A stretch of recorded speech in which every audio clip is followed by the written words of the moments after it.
وأشهد أن محمدا عبده ورسوله. اللهم صل على محمد وعلى آل محمد كما صليت على إبراهيم وعلى آل إبراهيم وبارك على محمد وعلى آل محمد كما باركت على إبراهيم وعلى آل إبراهيم في العالمين إنك حميد مجيد. اللهم افتح علينا حكمتك وانشر علينا من خزائن رحمتك يا أرحم الراحمين. رب اشرح لنا صدورنا ويسر لنا أمورنا واحلل عقدة من ألسنتنا يفقه أقوالنا. اللهم فقهنا في الدين وعلمنا التأويل. اللهم ارزقنا فهم النبيين وحفظ المرسلين وإلهام الملائكة المقربين. يا فتاح يا عليم افتح قلوبنا فتوح العارفين. سبحانك لا علم لنا إلا ما علمتنا إنك أنت العليم الحكيم. لا حول ولا قوة إلا بالله. يا الله يا رحمن يا رحيم, kurniakanlah kepada kami kefahaman dalam menuntut ilmu pada pagi ini ya Allah. Permudahkanlah segala urusan kami, terimalah segala amal ibadah kami. Rahmatilah kami dengan rahmat-Mu, jauhkanlah kami daripada kemurkaan-Mu. Ya Allah ya Rahman ya Rahim, berikanlah kepada kami kekuatan untuk beramal dan berpegang teguh dengan sunnah-sunnah Nabi kami Nabi Muhammad sallallahu alaihi wasallam. Rabbana atina min ladunka rahmah wa hayyi' lana min amrina rasyada. Rabbana atina fid dunya hasanah wa fil akhirati hasanah wa qina azaban nar. Wa sallallahu ala sayyidina Muhammadin nabiyil ummi wa ala alihi wa sahbihi wa baraka wa sallam. Walhamdulillahi rabbil alamin. Amin ya rabbal alamin. Yang saya hormati, lagi saya muliakan pihak penganjur bagi SPAQ Puan Sabariah selaku penganjur, sahabat pecinta Al-Quran. Seterusnya barisan moderator Muda Ainun, Ustazah Jasrina dan yang lain-lain juga yang bersama kita pada pagi ini. Seterusnya para penaja dan muslimin muslimat, hadirin hadirat, ibu-ibu, ayah-ayah, jemaah serta keluarga SPAQ yang dirahmati Allah sekalian. Alhamdulillah, pertama je nak buat selamanya, marilah kita merafakkan kesyukuran kehadrat Allah Azza wa Jal. Dengan izin dan rahmatnya kita berada pada pagi ini, pada pagi 23 Jamadil Awal ataupun Jumadal Ula, yang mana kita berada minggu terakhir bulan Jumadal Ula ini. Maka insya-Allah kita akan menuju ke Jumadal Akhirah ataupun Jamadil Akhir, yang mana tak lama lagi dah kita nak masuk bulan Rejab. Bahkan kita akan masuk tahun Masihi yang baharu 2024. Mudah-mudahanlah Allah berkati kita sepanjang kehidupan kita ini, Allah rahmati kita dan Allah permudahkan segala urusan dalam kehidupan kita masing-masing, insya-Allah, amin. Jadi apa khabar ibu-ibu ayah sekalian, semua sihat dah? Insya-Allah didoakan semua sihat walafiat dan dalam kata apa, dalam keadaan yang tenang, gembira, happy, dipermudahkan segala urusan insya-Allah. Mudah-mudahan mungkin ada di antara kita yang menghadapi kesakitan, kita doakan kesembuhan. Berhati-hati jugalah biar sekalian sama-sama, kerana tengok trend kes COVID ni semakin meningkat pula, terutamanya di kawasan Selangor dan KL ni. Selangor lah terutamanya kan.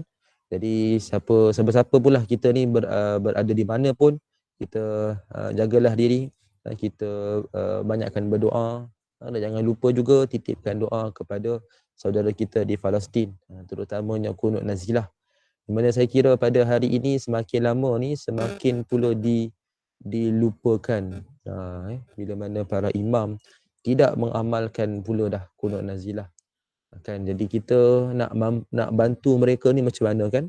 Kita nak bantu dengan cara bersedekah ataupun kita sumbangkan, mungkin sekadar yang mampu kan. Kita nak bantu sekali nak berjihad tak boleh.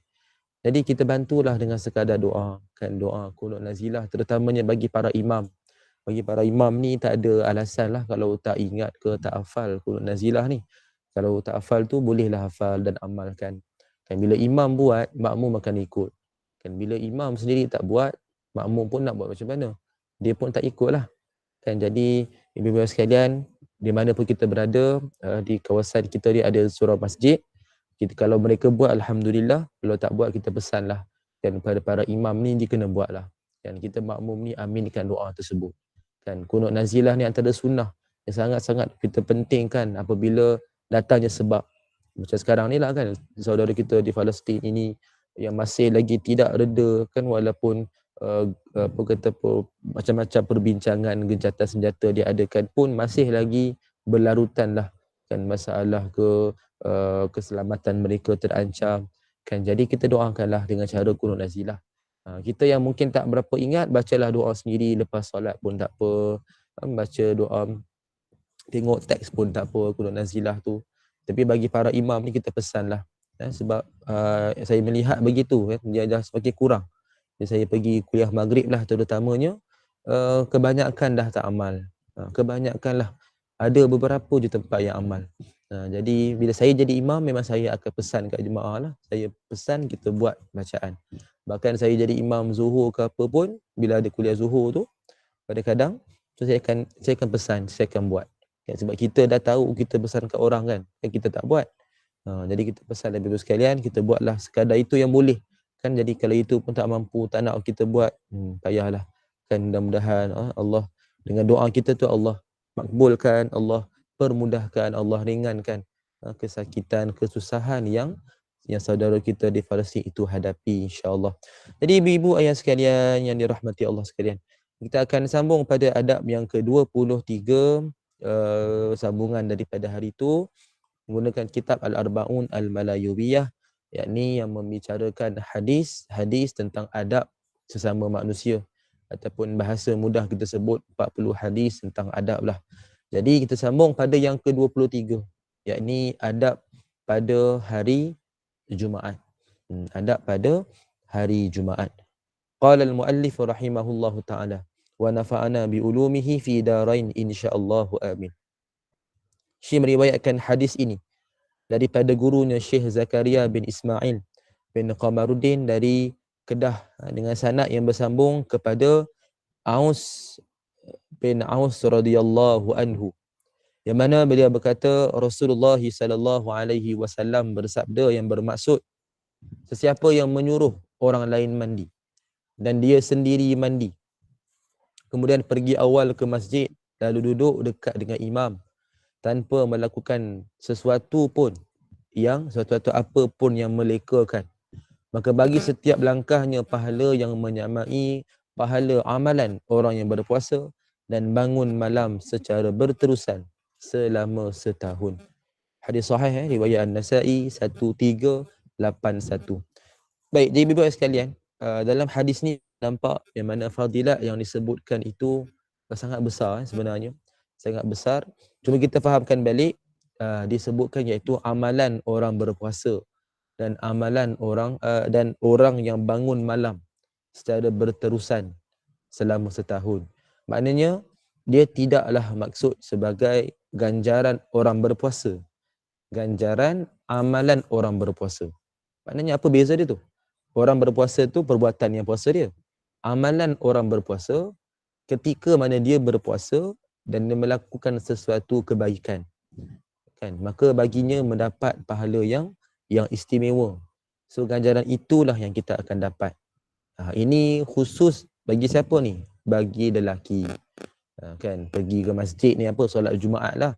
Jadi bibi sekalian bolehlah kalau yang mana ada ayah-ayah dalam keluarga ni, terus boleh amal. Yang mana ada ibu-ibu ni, pesanlah kepada orang-orang lelaki di rumah, baik suami ke, anak ke, mungkin adik ke.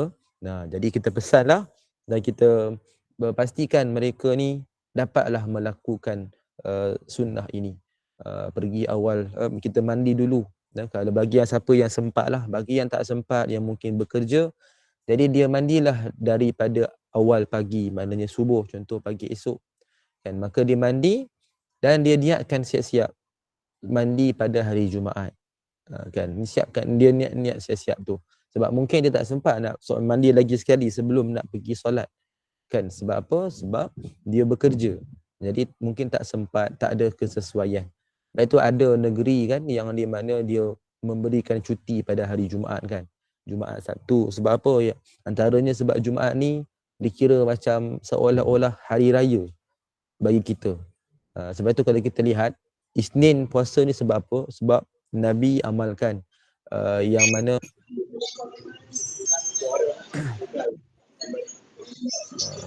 Bonda Azalia tak tutup mic.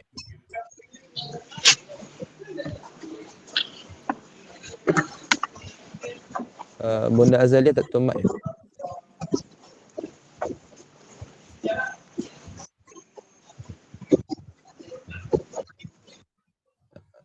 Okey lah, baik, terima kasih. Saya nak mute tak boleh, saya bukan co-host. Jadi saya cuma boleh presentation je. Okey, baik. Jadi apa tadi berkenaan dengan hari Isnin di mana hari Isnin Nabi puasa ni rentetan daripada apa? Hari Nabi dilahirkan, Nabi berpuasa kan.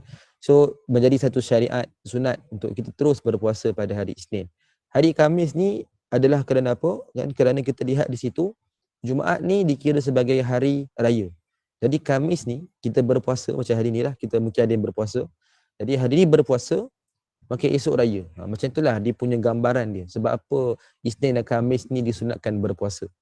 Jadi Isnin kerana daripada kelahiran Nabi tu, hari Isnin. Nabi suka puasa pada hari Isnin. Hari Khamis dia isyarat kepada Jumaat yang mana kita akan dia seolah diibaratkan macam berhari raya. Kan setiap minggu kita berkumpul, lelakilah berkumpul, berada di masjid, dengar khutbah, kan kita solat Jumaat sama-sama. Jadi dia diibaratkan seperti hari raya, macam kita berkumpul ramai-ramai masa hari raya lah. Kan cuma muslimat tidak difardukan. Jadi kita melakukannya itu. Jadi isyarat dia Khamis tu kita berpuasa dulu. So maknanya itu yang kita nak kata hari Jumaat ni sangat special kan, Sayyidul Ayyam, penghulu segala hari. Bahkan banyak peristiwa berlaku pada hari Jumaat. Hari contohnya bumi ini diciptakan yang disiap selama 6 hari dan siapnya pada hari pada hari Jumaat. Kemudian Nabi Adam AS diciptakan, kemudian apa lagi? Dia keluarkan daripada syurga, turunkan ke dunia, kan. Kemudian banyak lagi peristiwa berlakunya hari kiamat, permulaan matahari terbit dari barat pun dengan pada hari Jumaat. Jadi banyak perkara yang berlakunya pada hari Jumaat. Nak kata istimewanya hari Jumaat. Jadi sebab itu kita jadikan seperti Jumaat ni seperti seolah-olah raya lah kan, dan sebab itu ada sampai negeri yang bagi cuti kan. So kita mungkin di negeri yang tak diberikan cuti, mungkin syarikat yang tidak memberikan cuti pun tak apalah kan, Sabtu Ahad pun tak apa, teruskanlah kan. Yang penting ada peluang kita nak buat baik, kita buatlah. Contoh memang cuti hari Jumaat, so jangan lepaskan peluang. Buatlah sunnah-sunnah dengan baik, dengan sempurna.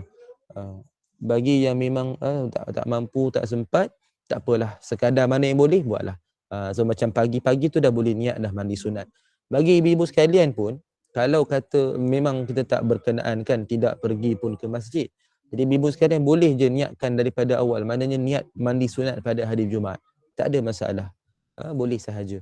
Jadi kita nampak daripada hadis ni dia menyamai pahala amalan orang berpuasa dan bangun malam secara berterusan. Jadi ini satu kelebihan yang besar sebenarnya.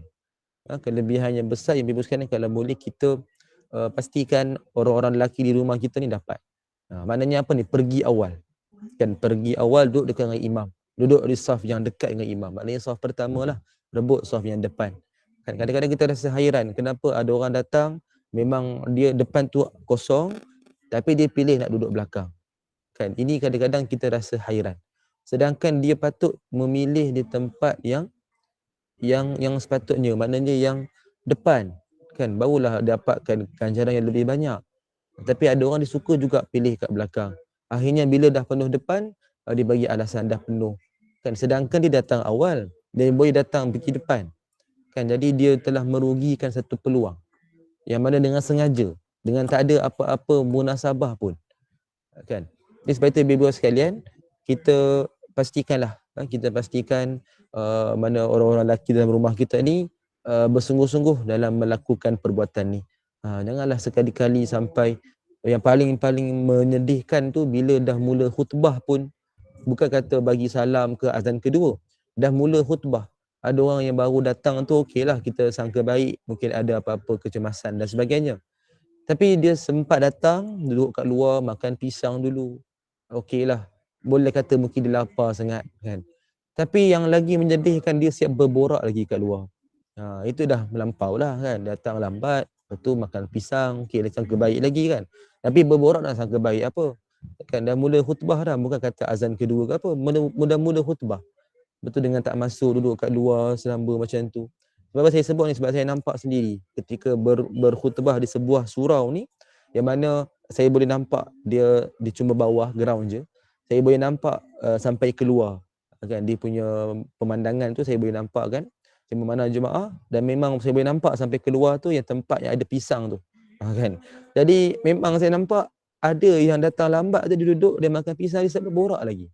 Walaupun tak ramai, tapi ada yang buat. So kita dah pesan dalam ketika khutbah tu, kan, jangan main telefon bimbit, jangan buat perkara-perkara yang sia-sia kan. Jadi kita pesan, tapi dia macam tu je lah, pesanan tu sekadar pesanan je kan. Jadi benda tu masih lagi berlarutan. Jadi tak tahulah nak kata macam mana. So kita cuba pastikan jangan kita lah dalam kalangan yang macam tu, ibu-ibu sekalian. Jangan kita pula dalam kalangan, mana kita ni, maknanya janganlah keluarga kita lah dalam kalangan orang-orang yang rugi macam tu kan. Dah datang lambat, betul, duduk kat luar, lepas tu tak dengar khutbah pula kan, bercakap dan ada yang main telefon dan sebagainya. So kita kena pastikan pada hari Jumaat ni jagalah sungguh-sungguh adab-adabnya. Kemudian kita lihat pada hadis yang kedua. Hadis yang kedua ini disebutkan daripada Abu Zar radhiyallahu anhu, meriwayatkan bahawa Rasulullah sallallahu alaihi wasallam bersabda, yang bermaksud sesiapa yang mandi pada hari Jumaat dan menyempurnakan mandinya, kemudian memakai pakaian terbaik, mengenakan wangi-wangian, tidak memecah belahkan antara dua orang, Allah akan mengampunkan baginya dosa-dosanya di antara dua Jumaat. Kama qal, ni hadis yang sahih riwayat Imam Ahmad. Jadi apa maksud dia? Kita rasa mudah kita faham. Pertama, mandi juga, kemudian menyempurnakan mandi ni dengan mandi mengikut pada sunnah. Seperti mana kita dah bincang dulu, tak mampu buat seluruh sunnah tu, buat sekadar yang mampu kan. Paling kurang nak mandi ni, kita start dengan basuh tangan dulu. Macam berwuduk sama. Paling kurang basuh tangan. Kemudian kita kalau boleh berwuduk ke, memudahkan belah kanan kan, kita qada hajat dulu, siap-siap. Kita dah bincang dulu kan dalam bab sunnah tu. Jadi kalau boleh keseluruhan, tak mampu, ambillah mana yang boleh. Bersungguh-sungguh kita buat. Paling minimum kita nak mandi tu, kita ingat, kita start dengan basuh tangan dulu kan. Jadi kita amalkan perkara itu ya, dan kita sempurnakan mandi tu. Ini maknanya nak dekat-dekat solat Jumaat. Sebab itu kalau orang tak mampu, memang dia yakin tak sempat, tak boleh mandi sebab dia bekerja, mungkin dia ada urusan dia kat luar. So pagi tu niat siap-siap mandi sunat pada hari Jumaat dan untuk solat Jumaat. Ni bagi dia lelaki lah. Niat siap-siap, mana dia gabungkan dua keadaan sebab memang dia tak sempat. Jadi dia niat mandi pagi tu dinilai sebagai mandi untuk hari tu dan mandi untuk solat. Dia yang terbaik kita ulang lagi mandi. Pagi tu dah mandi Jumaat kan, dan kita ulang lagi sekali mandi untuk nak pergi solat. Ini bagi yang mampu. Tapi bagi yang tak sempat, macam saya sendiri pun, bila kadang-kadang pagi ada program, so dia dah dekat-dekat nak dekat Jumaat. Kadang-kadang kita ada jemputan lagi kan, jemputan untuk tazkirah, khotib dan sebagainya. Jadi kadang-kadang saya sendiri pun tak sempat. Kadang-kadang lah sedaya boleh saya akan buat. Tapi kadang tak sempat memang atas dasar adanya urusan tu. So kita tak boleh nak kita kata tak apalah, tangguhkan urusan lah semata-mata nak mandi. Tak kenalah macam tu kan, sebab itu kita punya amanah, tanggungjawab, tugas kan. Bahkan itu lebih afdal sebenarnya kan, berbanding kita nak bagi tazkirah dan mandi sunat Jumaat. Mandi sunat sebelum solat Jumaat. So maknanya sunat ni macam saya boleh niat pada pagi tu. So saya niat siap-siap lah pagi tu. Tapi kalau contohlah kita kata tak apalah, saya tak payah tazkirah kan, sebab nak mandi dulu baru nak pergi solat. Saya telah meninggalkan satu perkara yang lebih afdal kan, menyampaikan ilmu kan, satu benda yang lebih mulia, lebih utama berbanding mandi sunat. Yang mana mandi sunat ni saya boleh niat pagi tu, subuh tu boleh niat, pagi esok dah boleh niat kan. Sebab itu nampak daripada dua ni pun kita dah nampak dah kepentingannya adalah pada nak pergi menyampaikan ilmu kan. Contohnya bekerja kan, amanah pekerjaan dia, itu lagi penting Contohlah bagi ni ikut individu, sebab lain orang lain cerita dia, lain orang lain dia punya situasi dia. So atas dasar kita lah, diri kita sendiri, kita tahu kita memang tak sempat. Kan memang contoh boleh keluar pun 12.30. Lepas tu kita contoh nak pergi ke masjid surau pun makan masa. Takut tak pergi-pergi tak dapat tempat, contohnya kan, tempat yang betul-betul crowded. So orang macam ni memang dia kena rushing lah. Kan maknanya dia terpaksa rushing, maknanya tak sempat nak mandi. So habis je ngam-ngam 12.30 dia kena terus keluar, terus kena pergi. Kan betul dah sampai-sampai mungkin kadang-kadang dah penuh dah duduk belakang dan sebagainya. So tak apa, jangan risau. Golongan macam ni, kita dalam keadaan macam ni, mandi siap-siap pada pagi tu. Kan mandi siap-siap. Niatkan siap-siap untuk nak pergi solat Jumaat. Sebab kita memang dalam kategori tak sempat. Tapi kalau orang yang boleh untuk buat, untuk dia mandi, kan, mandi lagi sekali, dia ulang, maka itu lebih afdal. So jangan kita ni anggap kita boleh buat, kita anggap oh dia tak buat lah, rugilah kan. Kita tak tanya pun kan apa dia punya latar belakang ke apa, terus kita menyalahkan dia. Rugilah tak amalkan sunnah. Kan, jangan macam itulah, jangan kita cepat menghukum orang. Kan kita kena ingat lain orang lain situasi dia. Kan, so yang penting kita sebagai seorang muslim, sedaya mana boleh kita rebutkan kebaikan, kita rebutlah. Itu je. Kan kita cuba untuk ambil kebaikan. Yang memang tak mampu tu tak apalah. Kita bukan sengaja kan. Kita dah cuba tapi tak dapat. Tak apa. So kita ingat tentang mandi ni ya. Maknanya ikut pada orang. Kalau memang tak sempat, pagi tu dah boleh niat siap-siap dah. Mandi Jumaat satu untuk hari. Satu lagi mandi untuk solat Jumaat. Macam ibu-ibu memang biasa tak solat Jumaat. So mandi sunat pada hari Jumaat sahaja. Menyempurnakan ni maknanya ikut pada sunnah. Pakaian terbaik. Pakaian terbaik saya sudah pernah sebut sebelum ni. Maksud terbaik ni bukan pakaian baru. Terbaik ni apa yang kita ada, yang kita rasa perkara itu, maknanya pakaian itu dalam keadaan yang begitu menarik kan. Jadi kita pakai pakaian itu dan pergilah solat. Yang terbaik maknanya yang betul-betul yang kita rasa puas hati. Contoh biasanya barulah, pakaian baru tu kita rasa semangat sikit. Ataupun ada pakaian-pakaian kita dapat contoh istimewa sikit. Kan mungkin ada katalah dia punya design dia cantik. Kan mungkin harga material dia lebih tinggi, lebih baik, harga dia lebih berkualiti, lebih mahal. So kita tahu automatik kita akan jadikan itu pakaian terbaik. So apa yang kita ada ni, bila yang kita rasa terbaik kita pakai. So normally kita akan anggap terbaik ni adalah baru. Betul, tapi tak semua orang mampulah beli selalu pakaian baru. So kita pun tak nak sampai beli banyak-banyak pakaian, akhirnya tak pakai pun banyak. Banyak yang almari yang pakai kan. So kita yang pakai, almari yang pakai. So kita menahadkan benda tu. Jadi apa yang kita ada, pakailah yang terbaik. Pilih pakaian yang terbaik.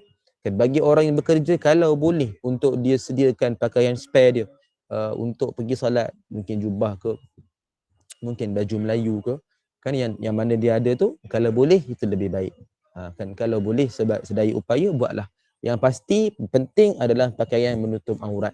Itu paling penting. Dan berapa ramai orang lelaki yang dia terlepas pandang apabila dia memakai jenis yang seluar, jenis yang baju, dan menyebabkan baju dia senteng itu menyebabkan nampaknya bahagian belakang. Yang lebih menyedihkan memang jelas pada aurat. Kan jelas menampakkan aurat. Benda ni jangan kita jadikan biasalah. Walaupun memang ada masih lagi berlaku. Dan saya pun rasa hairan. Bukan dia tak tahu. Kan bukan benda tu dia tak tahu, tapi kenapa entah dia masih nak buat. Kan sedangkan dia tahu sendiri pakaian itu sangat singkat kan, maknanya baju ni itu singkat, seluarnya pun jenis yang agak longgar, letakkan di bawah pusat. Bila dia sujud tu ke barang kalian memang akan nampaklah belakang tu. Kan kalau contoh seluar bawah pusat pun, tapi kalau pakaian baju dia tu jenis yang labuh sikit, maknanya menutup belakang kan. Jadi kalau dia sujud tu mungkin seluar tu mungkin dia terselak sikit, tapi baju tu akan cover. So tak nampaklah belakang tu, tak nampaklah aurat. Tapi dia dalam baju senteng kan, seluar pun jadi letak bawah pusat.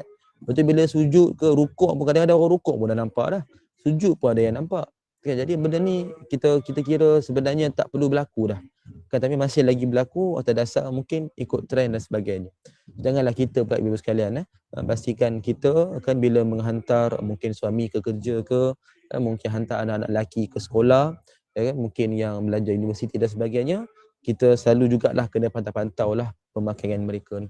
Sebab mereka yang pakai tu kadang-kadang mereka tak sedar ataupun mereka rasa normal, tak ada apa-apa. Tapi kita yang melihat, kita yang tahu. Kan? So ibu-ibu sekalian lah, kita sama-sama kita ambil berat. Kan? Jangan kita anggap benda tu normal. Kadang-kadang orang semata-mata nak jimatkan duit, tak nak beli baru, akhirnya dia biarkan anak dia memakai pakaian yang tidak sempurna, kan, tidak menutup aurat. Bila solat, kan, terutamanya lelaki ni lah kan, yang mana sujud nampak belakang dan sebagainya. Benda ni masih lagi berlaku. Alasannya tak nak beli pakaian baru, takut tahun depan nanti jadi besar. Kan? Jadi benda ni bukan remeh-temeh lah. Kan? Kita kena ambil bab ni hukum ni. Kan, tentang hukum. So kita ambil baiklah, dan kita pastikan sungguh-sungguh kita amalkan. Sebab menutup aurat tu penting lah. Dan kita biasakan mereka pakai macam tu. Akhirnya sampai dah besar pun akan jadi terbiasa. Kan, bahayalah. Baik lelaki, apatah lagi perempuan. Kemudian mengenakan wangi-wangian ini yang tidak melampaui batas. Kita pun tahu ni adalah antara adab. Dan pakailah pakaian wangi-wangian yang sekadar memberikan aroma yang baik. Bukan sampai orang rasa tak selesa kita, itu terlalu kuat dan sebagainya kan. Pakai yang jenis yang lembut lah. Jangan kuat sangat sebab ada orang memang tak boleh ngam dengan bau macam tu. So wangian ni sekadar je. Bukan sampai menarik perhatian tu tak. Baik lelaki, baik perempuan. Jangan pakai wangian ni sampai over tu. Kan, sampai dia boleh menyebabkan orang yang duduk jauh pun boleh bau. Kan, sampai sekali saya ni naik motor pun ada orang lalu tepi kan, dia lalu je. Dia punya bau tu sampai ke kita. Dia punya bau kuat tu sampai ke kita kan. Jadi punyalah kuat wangian tu kan. Jadi itu antara wangian yang kita kena elak lah. Dia sekadar cukup lah, sekadar wangi yang orang rasa ni okey, bau wangi, okey, bau normal, smooth sahaja. Dia tak terlalu sangat kuat bau dia dan tak terlalu sikit rendah. Kalau rendah pun orang mungkin tak bau, tak dapat bau wangi tu. Kalau orang tinggi sangat pun tak sesuai. Jadi biarlah sederhana, biarlah berpada-pada, baik lelaki baik perempuan. Dan Allah akan mengampunkan dosa baginya antara dua Jumaat, yakni Jumaat ini sampai Jumaat yang akan datang. Dia macam surah Al-Kahfi lah, kita baca keseluruhan, maka insya-Allah kita akan disinari daripada Jumaat ini sampailah Jumaat yang akan datang, antara dua Jumaat. So kelebihan dia besar ni kan, padahal kita cuma amalkan perkara-perkara sunnah je kan, bukannya berat-berat pun, tak ada apa-apa yang nak kena bayar mahal ke apa, tak ada pun kan. So sama-samalah cuba kita amalkan bila sekalian. Baik, ini hadis yang kedua. Kita lihat pada hadis yang ketiga. Okey, yang ni saya kira penting lah untuk kita para lelaki ni kena tahu sikit. Yang ni disebutkan hadis ini yang ketiga ni daripada Abdullah, yang mana beliau berkata, datang seorang lelaki melangkahi para jemaah yang sedang duduk mendengar khutbah Nabi Muhammad sallallahu alaihi wasallam pada hari Jumaat. Nabi Muhammad sallallahu alaihi wasallam bersabda, yakni tegur kat dia, duduklah, sesungguhnya engkau telah datang lambat dan mengganggu orang lain. Baginda melihat seorang lelaki lain memasukkan antara jari jemarinya. Masukkan ni maknanya apa? Ni main jari lah. Main jari macam ni kan. Apabila ada lalu berkata, apabila seseorang daripada kalian berwuduk dan menyempurnakan wuduknya, ikut sunnah menyempurnakan, kemudian dia keluar dengan bertujuan pergi ke masjid, janganlah dia memasukkan antara jari jemarinya, kerana sesungguhnya dia berada di dalam salat, yakni dalam masjid. Hadis yang sahih Abu Daud 1118. Baik. Dalam ni ibu-ibu sekalian, ada dua perkara yang saya kira penting untuk kita fahami. Yakni apa? Pertama tentang jangan melangkah jemaah yang dah duduk untuk dapatkan saf yang depan. Okay, saya pernah sebut, kita pun mungkin dah tahu bagaimana merebut saf yang depan adalah sesuatu yang digalakkan. Kan? Tapi konteks dia merebut ni maknanya ketika nak solat. Kalau orang tengah duduk dengar khutbah, kan, bahkan majlis ilmu pun, kan, kita dah duduk masing-masing dah dapat tempat, kan, jadi kita faham kita nak rebut yang depan, kan, tapi jangan sampai mengganggu jemaah yang lain, terutamanya majlis khutbah lah. Majlis ilmu ni tak apa lagi, sebab saya kira kat mana-mana pun biasanya ada je ruang nak lalu kan, kecuali yang tertentu lah. Contoh mungkin ustaz-ustaz yang tertentu yang sangat ramai kan, yang mana mungkin sampai penuh sangat, Kita ikut situasi lah. Macam tu kita pun kena pandai-pandai jangan mengganggu orang lain lah. Tapi yang normally majlis ilmu di mana-mana ni biasanya ada je ruang kosong. Dia lebih ramai tu mungkin lebih banyak tiang daripada orang. Kan. Jadi kita fahamlah maknanya ada ruang kosong. So waktu macam tu kita kata boleh lah nak rebutkan depan, nak dengar baik-baik, nak ambil catatan. Sangat terbaik lah. Walaupun kita datang lambat. Sebab yang penting tak ganggu orang, tak ganggu jemaah yang lain. Cepat-cepatlah datang depan kan sebab ada kosong. Dan tak ada melangkah-langkah orang. Yang jadi problem bila melangkah, maknanya kalau soft itu kosong dan kita ada laluan yang khas. Kan, laluan yang khas. Itu tidak mengganggu dan itu dibenarkan, diharuskan. Saya nampak di sebuah surau ketika saya tazkirah Jumaat, baru lagi lah di surau, saya sebutlah nama tempat lah, benda baik IPD Dangwangi. Ada sahabat saya di situ yang bertugas di situ dan dia menjemputlah untuk tazkirah kat situ kan. Jadi memang saya dah pergi beberapa kali lah. So yang terbaru ni pada minggu lepas, Jumaat yang lepas. Yang mana memang kebiasaan situ, kalau ibu-ibu sekalian mungkin pernah tengok tempat lain lah, dia letakkan kapet merah. Kapet merah kat tengah-tengah untuk lalu, macam laluan orang kapet merah orang lalu tu kan. Memang dia kosongkan. Untuk apa? Untuk khas, laluan khas tu untuk kepada orang-orang yang bertugas. Biasanya orang yang berpangkat tinggi lah, macam antara yang biasa datang tu ketua apa nama dia ni, IPD, tak pasti apa nama jawatan, tetapi dia dia memegang jawatan tertinggi lah kat situ kan. Tak pasti apa nama dia, nak kata pengarah bukan, tapi di IPD tu dia yang paling tinggi. So dia ada dah khas dah, ada dia punya tag, name tag yang khas tu. Dia dah reserve lah, dan untuk pentazkirah pun ada, untuk khatib pun ada. Dia memang dah reserve kat depan tu semua yang bertugas. Jadi bukan yang jenis orang yang reserve tu tanpa sebab pun. Memang ada keadaan yang mereka ni bertugas kan. So mereka dah reserve siap-siap lah kan. So dia tidaklah dikira salah perkara itu di atas dasar tugas apa ni, OCPD saya pun tak pasti sangatlah apa nama jawatan tu, tapi dia kira ketua kat situ lah. Jadi nak sebut apa tentang letakkan kapet merah kan. Okay, ini satu cara yang baik. Biasa ke mana-mana tempat orang mungkin ikut belakang, pintu belakang kan. Pintu belakang ni sebab dia tak terus pergi depan lah kan. So maknanya dia senang lah, dia cut off kat depan. Tapi yang antara banyak tempat saya pergi ni, antara special dia letakkan kapet merah. So biasa kapet merah tu memang dia kosong kan. So masa dah nak mula solat tu baru dia rapatkan. So kapet merah ni tak mengganggu jemaah lain. So kira kata bijaklah sikit cara ni kan. So dia memberikan laluan khas. Itu pun bersebab, bukan ambil kesempatan. Bersebab untuk memberikan orang laluan, orang yang bertugas, orang yang ada memang dalam keadaan yang tak sempat datang awal ni. Bukan selalu dia datang lambat. Kadang-kadang ada yang datang awal juga. Cuma dia dah reserve siap-siap supaya dia ada bertugas ke apa tu, dia boleh datang untuk ngam-ngam. Biasa yang dah reserve ni, masa azan paling lambat pun azan kedua dia dah sampai dah. Biasa macam tu. Dan biasa kalau dah depan tu dah penuh, maknanya semua dah datang tu, kapet merah tu ada yang orang dah duduk dah. Maknanya dia dah nampak lah orang dah penuh kan yang depan, so dia duduk. So kapet merah tu untuk bagi laluan kepada yang terutamanya yang reserve ni lah. So itu tak apa, tidak mengganggu. Tapi normally kat mana-mana tempat dia tak ada macam ni. Dia memang kosong je kan. Yang dah reserve pun biasa kalau orang datang lambat dia ikut depan, dia ikut pintu belakang tu, pintu yang imam ke Bilal. Orang bertugas tu dah tahulah macam mana dia nak ikut tu kan. Jadi masalahnya bila kita yang datang lambat, kita akan cross kat situ kan, melangkah-langkah jemaah yang duduk kat situ. Itu yang tak boleh, makruh. Walaupun kita ada hujah, saya tengok ke depan tu ada kosong, memang kosong, bukan reserve lah, memang kosong kan. Dan saya nak pergi depan, saya nak rebut soft yang pertama. Kita faham niat tu baik lah, tapi cara tu tak betul kan. Cara tu mengganggu jemaah yang lain. Orang tengah dengar khutbah, orang tengah fokus pada khatib. Ada pula si hamba Allah ni duk cross lalu kan, langkah sampai ke depan.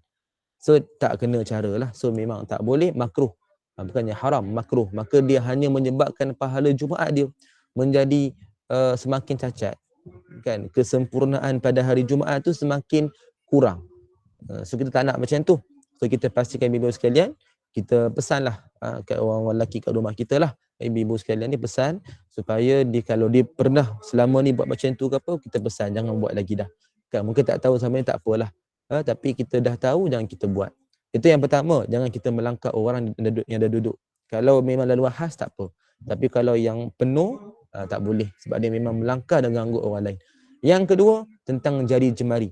Memasukkan antara jari jemari ni ada dua pandangan. Pertama adalah dia main jari. Main dengan jari lah, dia main sesuatu kan. Kita tahu yang tentang hadis, main batu tu. Kita main satu benda, main batu kan. Itu tak boleh. Itu kira lara, faqad lara uta.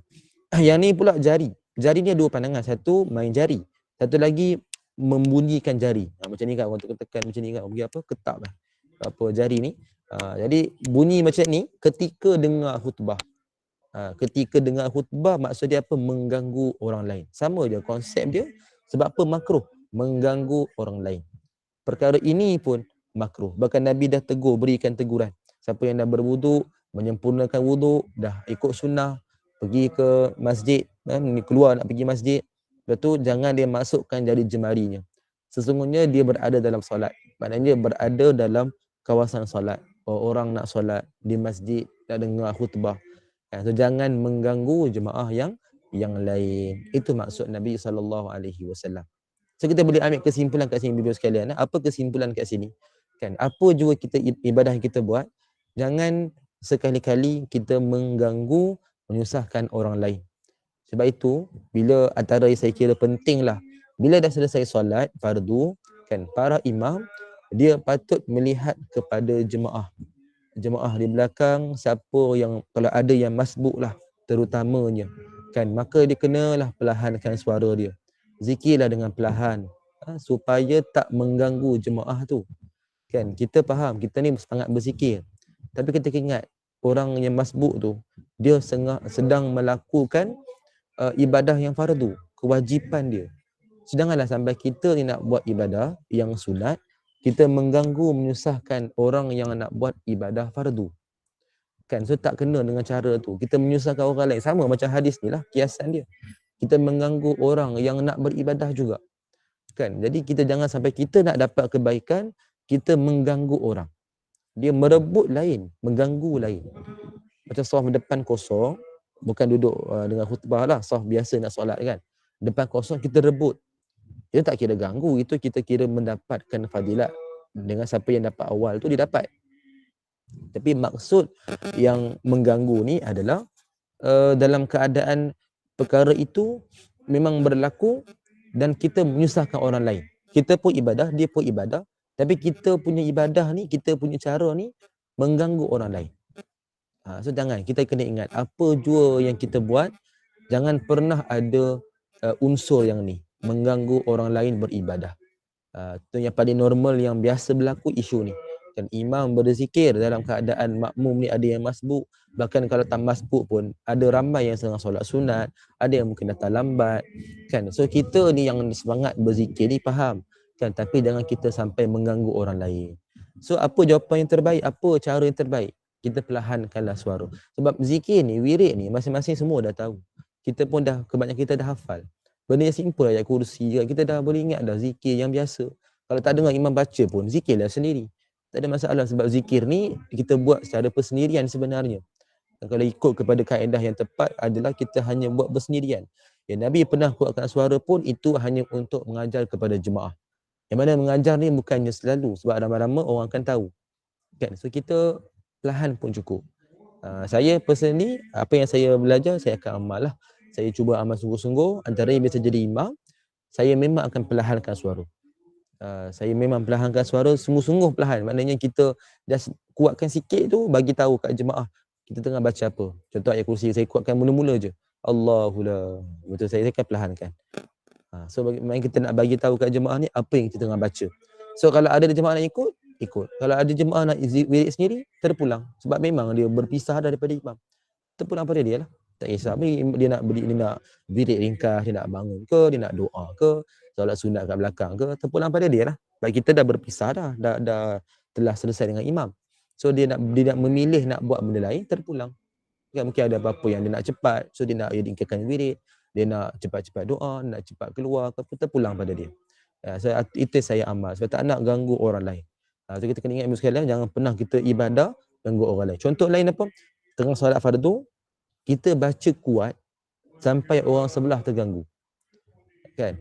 Kita pun pernah bincang dulu kan dalam satu adab tentang apa dengan malaikat tu.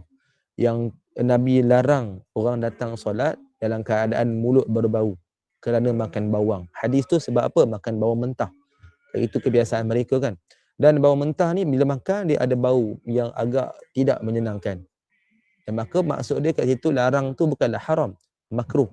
So hilangkan bau tu. Bila bau dah hilang, kita datang solat tak ada masalah. Sebab tak ada bau dah. Dia problem bau tu. Bukan problem pada bawang ke apa tak. Apa je kita makanan kita yang mana mengeluarkan bau yang mengganggu jemaah yang lain. So itu tak nak tu. Kita mengganggu orang lain. Tu yang tak nak. So kita elakkan. So itu maksud dia. Samalah dalam isu ni pun sama. Konsep dia apa? Mengganggu jemaah lain. So tak pernah sekali-kali pun kan dalam kita amal, janganlah kita buat sampai mengganggu orang lain. Baca surah pun sama. Bacalah perlahan. Maknanya sekadar kita dengar cukup.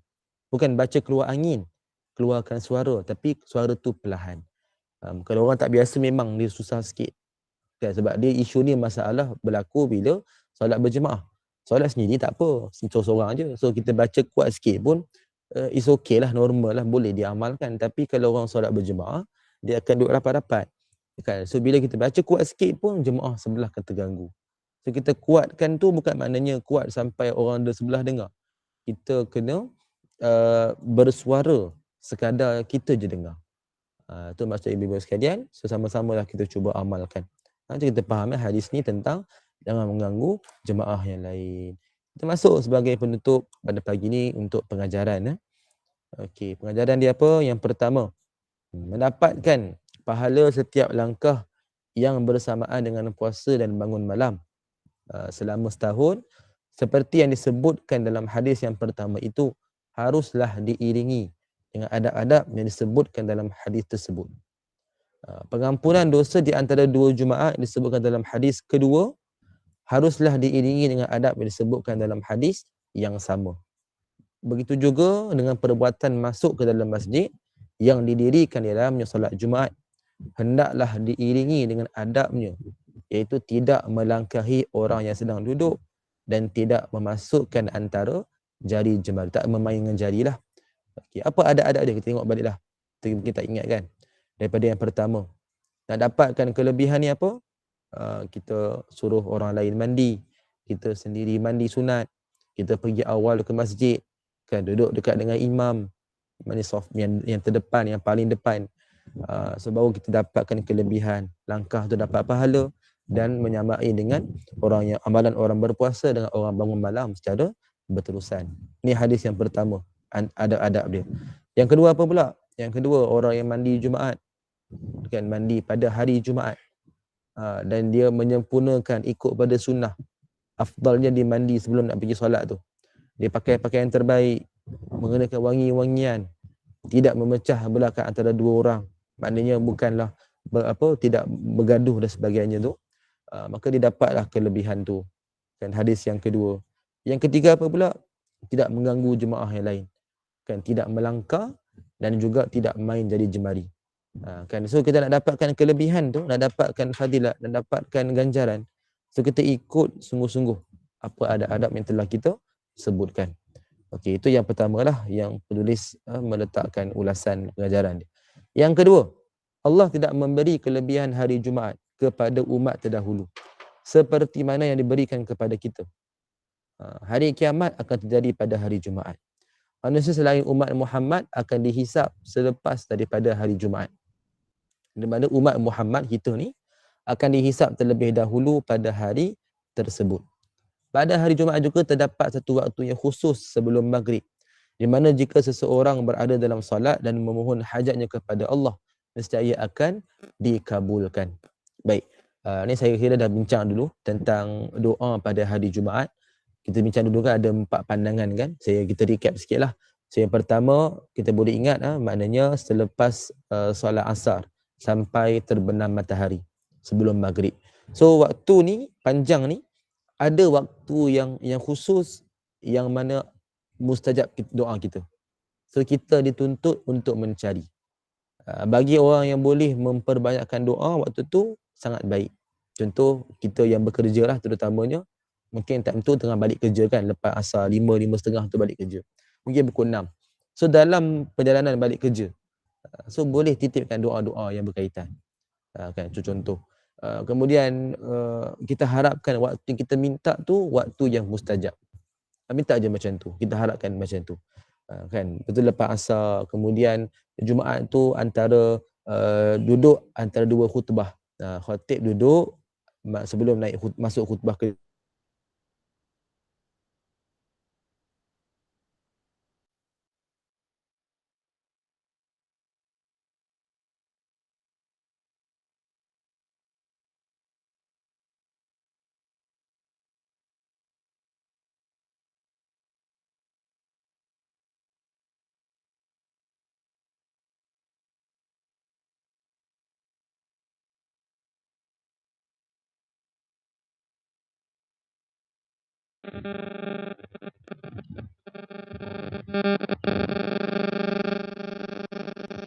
tersangkut je tadi.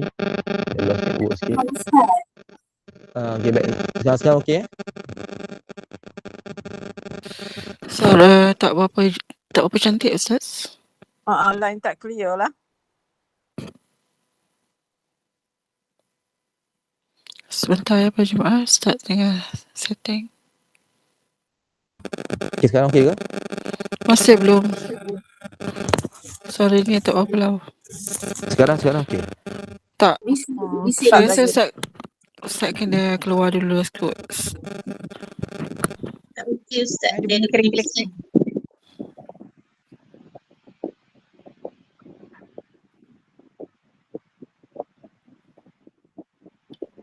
Meh, sini. Mana?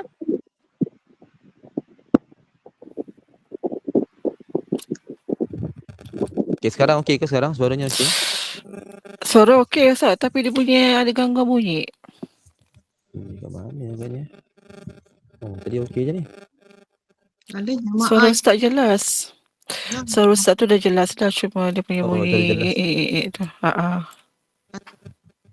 Bunyi kat saya ke apa? Saya tak dengar. Bunyi dari Ustaz. Ya. Sekejap saya off tengok mic. Okey. Memanglah masa off kan mic memang tak ada okey, tapi bila Ustaz buka mic Sekarang tu dia okey. akan Sekarang macam mana? ya dah okey. Baik, teruskan Ustaz. Silakan. Dah okey dah. Ya. Dah okey dah. Tapi Okey, bunyi baik. lagi lah Ustaz. Dia kembali dia bunyi lagi. Okey, sekarang okey ke? Okey. Okey. Tadi ingat ni wifi masalah. Apa line wifi masalah. Tapi saya dah cabut ni telefon. Okey, tak apa. Sekarang okey eh? Sekarang jelas. Okey, boleh jelas. Teruskan dululah. Wifi ni dah terputus ni. Tak apalah, masa pun nak habis dah. Okay, tak apa, kita tutuplah sikit lagi dengan tadi apa? pengajaran tentang hari Jumaat tu. Hari Jumaat yang mana kita sebutkan mustajab doa tu. Jadi selepas asar, kemudian khatib duduk atas dua khutbah sampai selesai solat Jumaat. Yang ketiga dia akhir waktu asar. So kita ni dituntut untuk merebut semua tu. Kita ingat ada macam esok hari Jumaat kan. So kita ingat masuk je hari Jumaat, ambillah peluang-peluang tu. Lepas asar doa sikit. Akhir waktu asar dekat-dekat maghrib doa sikit. Kemudian waktu kalau yang lelaki waktu pergi solat Jumaat dan kita duduk antara dua khutbah, memang kita biasa amal lah doa ni waktu tu. So kita doa sikit. Jadi ada je peluang kita doa lah. Dan rebutlah peluang untuk kita berdoa. So ini antara kelebihan pada hari Jumaat. Yang terakhir sekali. Tiada solat yang boleh ditunaikan pada hujung waktu asar pada hari Jumaat. Namun Abdullah bin Salam radhiyallahu anhu berkata, sesiapa yang duduk menunggu waktu solat, maka seolah-olah dia berada dalam solat sehinggalah datangnya waktu solat tersebut. Oleh itu yang disebutkan dalam hadis tadi tu dalam Musnad Ahmad, terdapat satu waktu khusus sebelum maghrib di mana jika seseorang memohon hajat kepada Allah, nescaya akan dikabulkan Iaitulah yang bermaksud seseorang yang menunggu solat dengan beriktikaf. Ini maksudnya dia datang untuk solat maghrib awal. Dia datang awal. Jadi kita sebutlah mana kita boleh dapatkan, cuba kita amalkan sama-sama. Jadi pada hari Jumaat kita dah sebut, kita dah bincang setiap daripada satu tadi tu, dan cubalah kita sama-sama untuk amal dan sampaikan kepada orang lain. So mudah-mudahan itulah untuk pagi ni. Saya mohon maaf atas masalah teknikal sikit last minit. Harapnya kita dapat sama-sama ambil pengajaran, ambil manfaat daripada pengungsian, dapat sampaikan kepada orang lain. Jadi insya-Allah kita akan sambung lagi pada pertemuan akan datang. Kita masuk pada adab yang ke-24. Insya-Allah. Wallahu taala a'lam wa ilmuhu wa atam. A'udzubillahi as-sami'il 'alim minasyaitonir rajim. Bismillahirrahmanirrahim. Alhamdulillahi rabbil alamin wassalatu wassalamu ala asyrafil anbiya'i wal mursalin sayyidina Muhammad wa ala alihi wa sahbihi ajma'in. Allahumma inna nastawdi'uka ma 'allamtana farduduhu ilaina inda hajatina ilaih wa la tunsinahu ya Allah ya rabbal alamin. Rabbana atina fid dunya hasanah wa fil akhirati hasanah وقنا عذاب النار وصلى الله على سيدنا محمد النبي الأمي وعلى آله وصحبه وبارك وسلم والحمد لله رب العالمين آمين يا رب العالمين. قولوا قولي هذا ونستغفر الله العظيم لي ولكم. سبحان الله وبحمدك لا إله إلا أنت أستغفرك وأتوب إليك. بسم الله الرحمن الرحيم والعصر إن الإنسان لفي خسر إلا الذين آمنوا وعملوا الصالحات وتواصوا بالحق وتواصوا بالصبر. السلام عليكم ورحمة الله وبركاته. Waalaikumsalam. Ustaz, mungkin ada yang nak bertanya tu. Sebab saya nampak dekat sini, saya nampak dekat sini ada yang kat tangan. Ada yang nak bertanya ke? Amy? Assalamualaikum Ustaz. Ya, ada soalan, bukan soalan lah. Ya. Kawan ada yang saya nak bertanya. Kawan saya ada hantar satu WhatsApp lah tentang selawat pada hari Jumaat selepas asar. Fadilatnya diampunkan dosa 80 tahun. Betul ke tidak Ustaz? Baik, terima kasih. Ini soalan yang agak famous juga. Okey, jawapan yang mudah saya berikanlah ibu sekalian. Apa sandaran terhadap fadilat tersebut? Ada tak dia bagikan hadis ke, nombor hadis, riwayat apa? Ada tak? Dia tak beri Ustaz, dia suruh saya semak. Okey, baik. Jadi sekadar apa yang saya belajar lah. Dia tentang selawat. Dia cuma yang ada dalam hadis tentang lafaz selawat. Yang mana kita biasa baca selawat yang ringkas tu dan juga selawat Ibrahimiyah dalam tahiyat akhir. Tentang fadilat, yang mana sekadar yang saya belajar lah. Yang saya belajar daripada guru saya semua. Memang tidak disebutkan tentang fadilat yang tertentu. Cuma yang disebutkan kita selawat sekali, Allah balas 10 kali. Kita selawat, kita dapat syafaat, kita dapat kebaikan. Jadi dia umum saja. Dia bukan disebut dengan khusus berapa kiraan. Jadi yang ganjaran tersebut itu dia datang daripada sumber yang tidak jelas. Jadi kita sebagai langkah yang selamatlah, seperti disebutkan tadi oleh Al-Fatih Ustaz Haji Ihsan tadi, keluar khuruj minal khilaf mustahab kan, keluar daripada khilaf ni yang dituntut. Maka yang terbaik kita cuma amalkan saja selawat. Kita tahu pada hari Jumaat adalah satu hari yang dituntut untuk berselawat. Selawat je. Selawat sungguh-sungguh, kita amalkan sebanyak yang boleh. Kita harap mendapat asbab menjadi dapat syafaat.